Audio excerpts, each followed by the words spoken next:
So now let us see what's the management implication for motivating individual performance. So for the managers, motivation is a very crucial thing. They want to keep their workforce motivated. In order to do that, they refer to the different theories and concepts and the different tools that can be used to motivate the employees.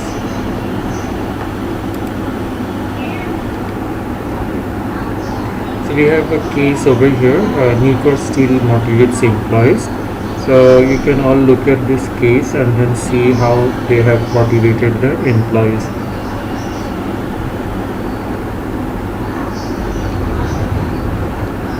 Then we have the next section is on retention of human resources. So what is retention? So retention means keeping the employees in the organization. See, we all know that when there will be opportunities in other organizations, better opportunities, then the employees will switch to those organizations. So in order to keep the employees motivated, the organizations need to do various things so that they retain or they remain within the organization.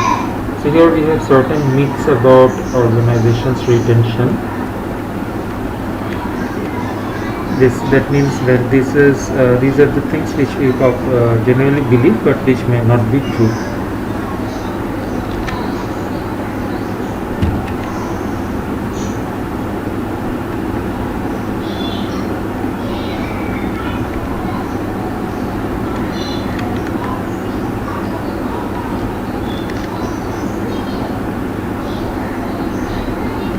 So you all feel that money is the main reason people leave, then we don't think about hiring. We think that if we train them, then they might become good resources for another employee.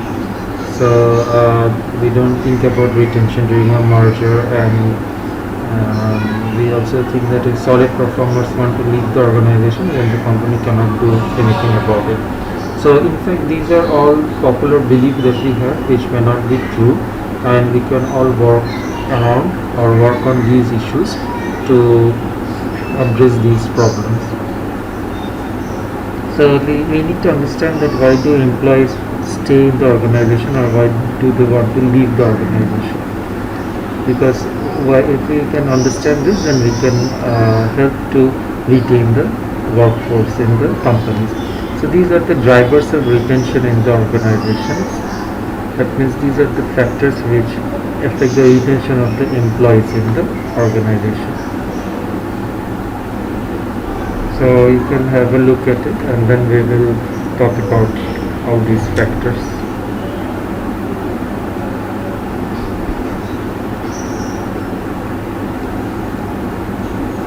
So from here you can see that there are different aspects of retention. For example, the characteristics of the employer. So what type of culture, what is the management policy in the organization, how is the job security, these factors will affect the retention of the employees. Then we have employee relations, that means whether the employees are treated fairly or not, how is the supervisor. It's often said that people don't leave the job, they leave their boss, which means supervisor is a very important aspect of the job. Then we have other issues like rewards, competitive pay, how is the reward, is it competitive with other organizations or not. And then we also have career opportunities, how is the career opportunity in the organization, whether the good performers can progress in the organization or not. And also the job design, whether the job is good or not, does it create interest in the employee's mind or not.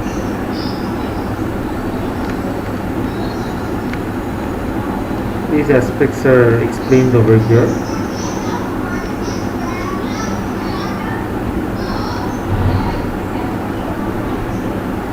So an important issue is whether the job characteristics and the people characteristics fit with one another or not. So we might have very good jobs, but if the people are not matching with the jobs, then the people will not like them.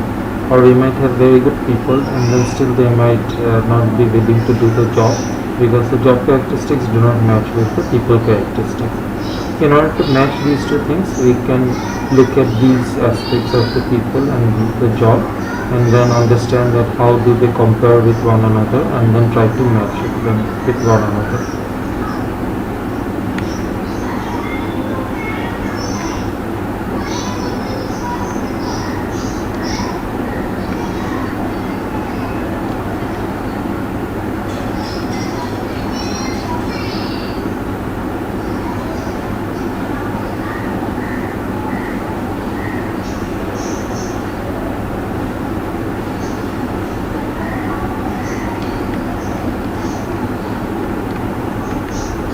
So promotion is another aspect of the job which also influences the employee's motivation.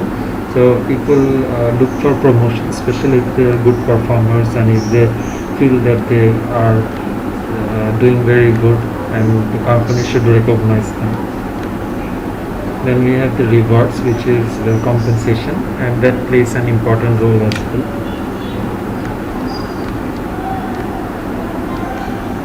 Employee relations. So next thing is absenteeism. So we all know employees remain absent sometimes in the organization, and these people they remain absent for different reasons. So there are different types of absenteeism. Broadly, it can be classified as voluntary and involuntary. So organizations can control absenteeism by either using a disciplinary approach, that means disciplining the employees, giving them warning, suspension, or there could be positive reinforcement, like giving awards for being present on all working days, or recognizing the employees who are always present in the workplace. There are various reasons, typical reasons for unscheduled absences are listed over here. Percentages can vary from company to company.